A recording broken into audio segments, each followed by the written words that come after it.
The small towns of Nayarit, Mexico, were being haunted by a monstrous serial killer who had been mercilessly taking the lives of young women, piercing their jugular veins and causing them a slow and miserable death. Detective Raphael Monroe had been pursuing this killer for the past 2.5 years, and alongside him and the police department, his son, Armando, had also been assisting them. If Armando's deduction is correct, this is one of the 2 locations where we might finally catch the culprit. While a section of the police crew headed to the other location,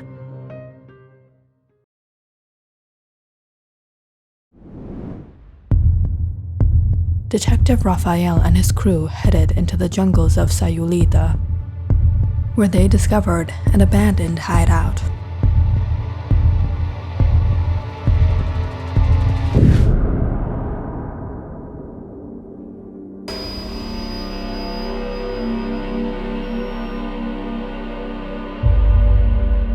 He's fled, but this seems to have been the center of all his myrrh.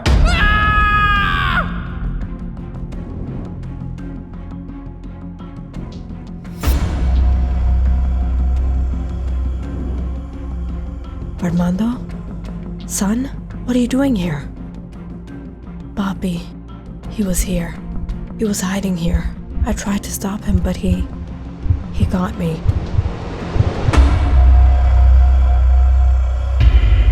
No. Armando. No.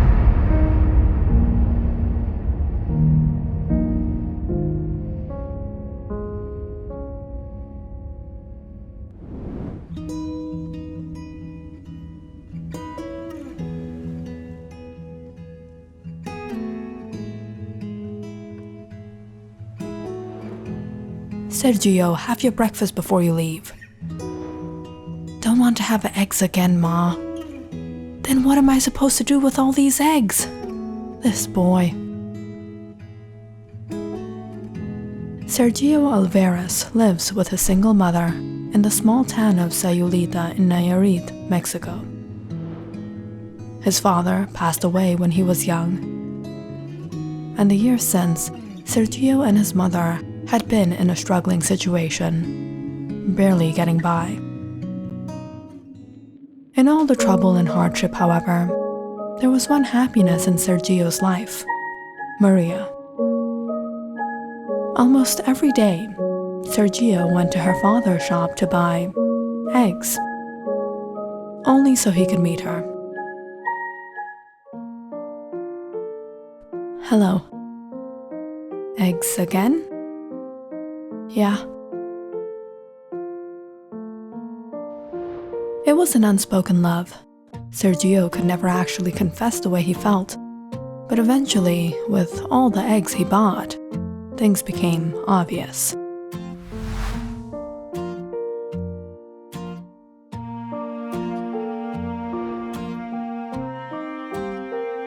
She's not here today. What happened? You don't need eggs today? Oh, no, I do. What does this boy do with so much eggs every day? Doesn't he eat anything else?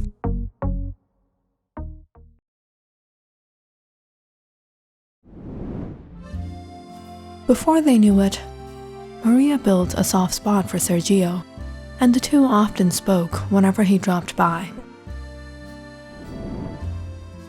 But it was one day, Maria's father, Raphael, happened to spot them being a little too friendly than he'd like.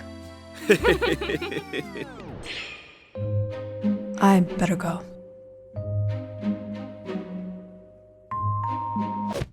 Wasn't that the boy who comes to buy eggs? Yes, Papi. What is going on between you two? Nothing, Papi.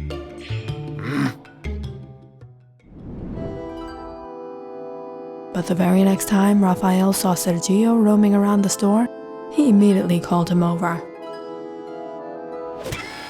You, come here.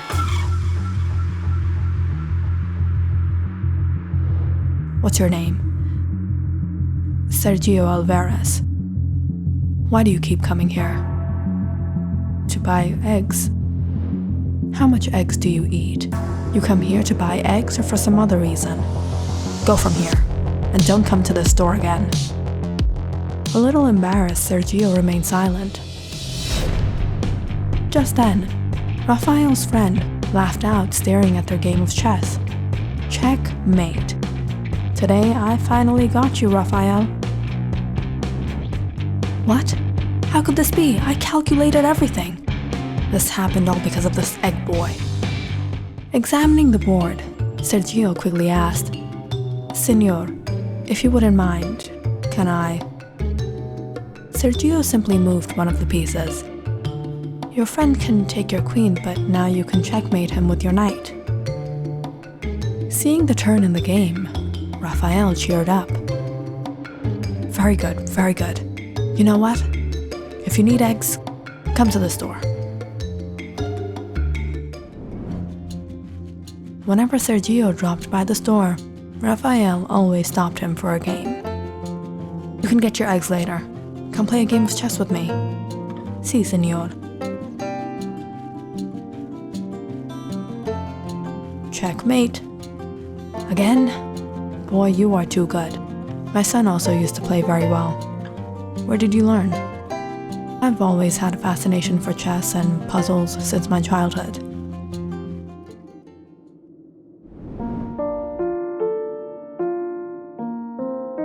Papi, weren't you supposed to pay the bills to the electrician today?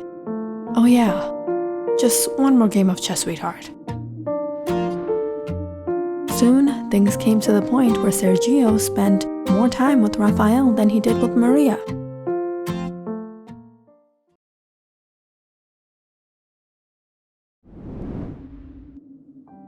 It was one of these days, Raphael asked him, So what do you do, boy? I work at a printing shop. Are you going to do this your whole life, or you want to do something better with your life? Senor, I belong to a poor family. I don't have that kind of support. Look, I've worked for the police department for over 30 years. I can make arrangements for you to give the exam to enter the police academy, but you'll have to prepare yourself. I would be very grateful, senor. Very well. Then from now on, no more chess. Start preparing. In the next few months, Raphael mentored Sergio for the exam. You'll have to pass the entrance exam that will test your cognitive skills. Then you'll have to pass the physical ability test. They'll test your psychological stability, investigate your background, and you'll have to take a polygraphy test. And lastly, a medical examination. What are you hiding, boy? Nothing, senor. Nothing to hide. Before long, Sergio took the exam and passed with flying colors. Here are all your papers. Your training will begin in August. See you then. Sergio was more than happy when he was accepted. And so was Raphael. But there was still 3 months till his training at the academy would start. It was one afternoon. Raphael called Sergio for a game of chess again. But when Sergio arrived, he was confused to see no chessboard. Where's the game, senor? Not today, Sergio. Today I called you here to give you a responsibility, Raphael said, placing a file on the table. There's still 3 months till you leave. I know you have very good observation and deduction skills, and before you go, you will help me with something. This file is very valuable to me. You will solve this.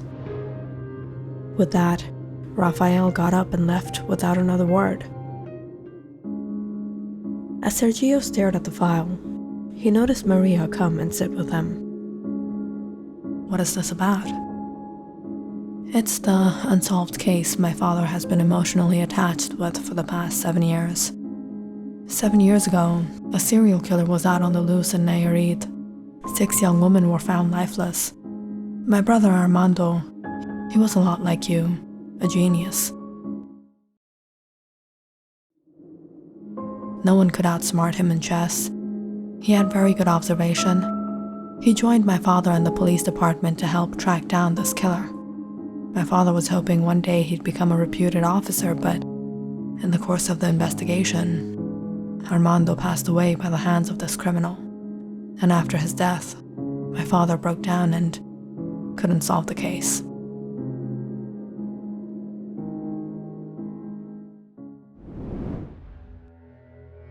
Knowing how attached Raphael was to the case, Sergio put his all in unraveling its mystery, spending days, nights looking through each and every clue, observing every similarity and every difference, until finally he began to connect the dots. He always targeted brunettes, brown hair, similar facial features. All of them were between 18 and 22. All the victims, they don't have a bruise or wound besides the cut to the jugular vein. He watched them slowly die as they bled out. Then he randomly disposed them. There was no way to catch him red-handed unless... And alas, it all came together for him. Sergio had discovered the culprit. No, it can't be. It's not possible. Sergio, you're here at this time? Senor, I need to talk with you. Go ahead. I want to talk with you in private.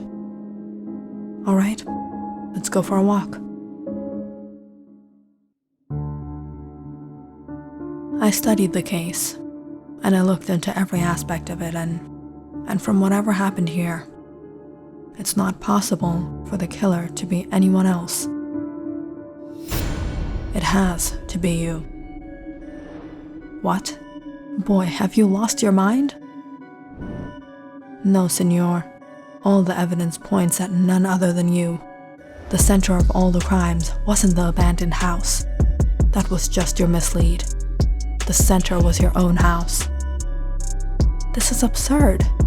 It was a mistake putting you in that academy. Perhaps I should inform them before innocent people get into trouble because of you. The 6 women you took the lives of were kidnapped just days prior, all within a 100-mile radius of your house. The knife that was discovered in the abandoned house, it was purchased near your house. You set up this entire case.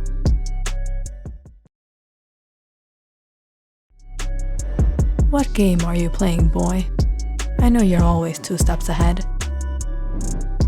No matter what you say, senor, all the bodies were discovered in different geological locations. Either the mountains, the forest, the bay. It was always unpredictable. But you were the first to discover the 4th body, thrown in the Sayulita River, practically in the middle of nowhere, which makes you the prime, no, the only suspect. There could have been no way you could figure the precise location unless you knew the approximate position of where the body was dumped in the river. No amount of presumption or guesswork could have led you there, senor. It was you. Hearing Sergio, Raphael suddenly fell silent. What?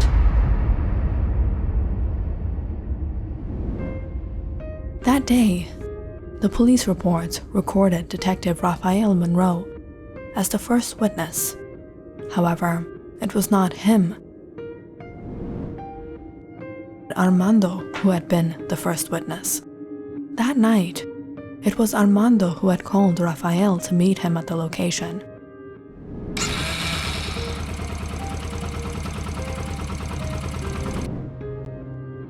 Son, why did you call me here?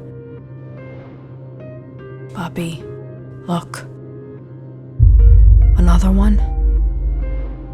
Armando, you know you're not a cop yet.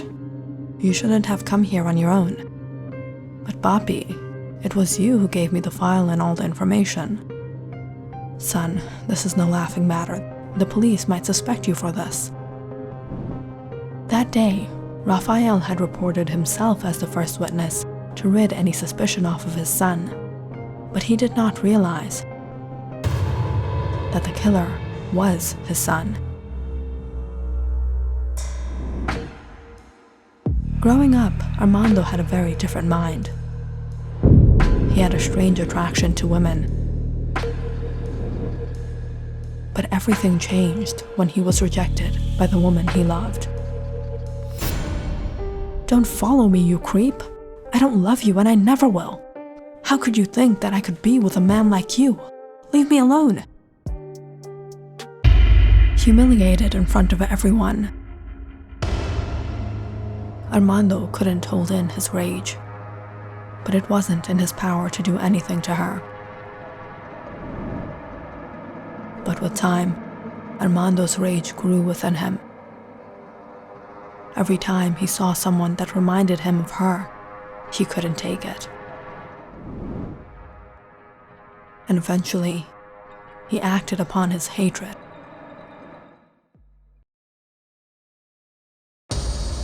And began kidnapping young women.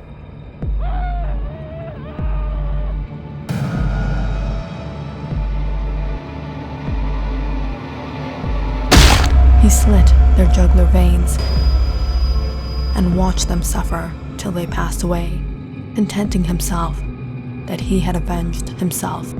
He had taken his revenge from his lover,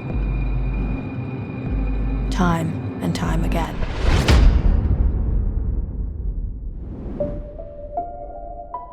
But Armando wasn't just any amateur criminal. He was a genius and had very high intellect. When he found out that the police department had caught on to the serial killings and his own father had been investigating the case, Armando decided to mislead him. He joined the investigation and began leading the police to the locations he had set up,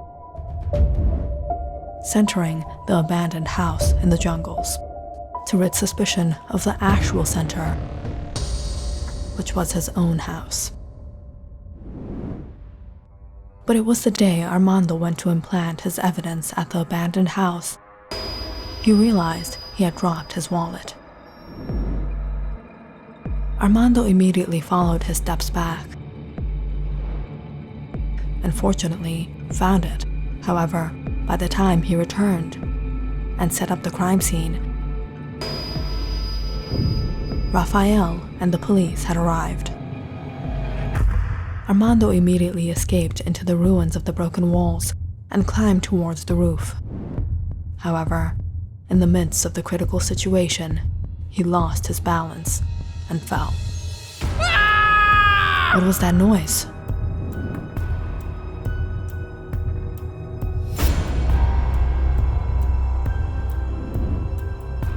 Armando? Son? What are you doing here? Armando? Papi. He was here. He was hiding here. I tried to stop him, but he got me. No. Armando. That night, before his death, Armando lied to his father.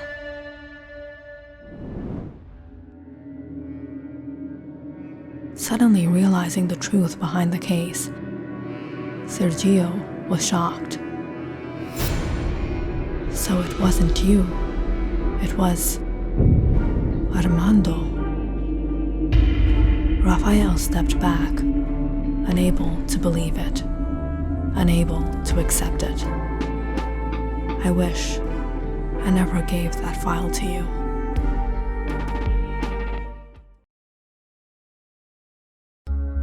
I'm sorry.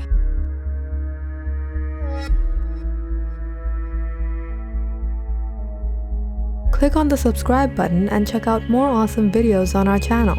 And don't forget to press the bell icon because you know it's interesting.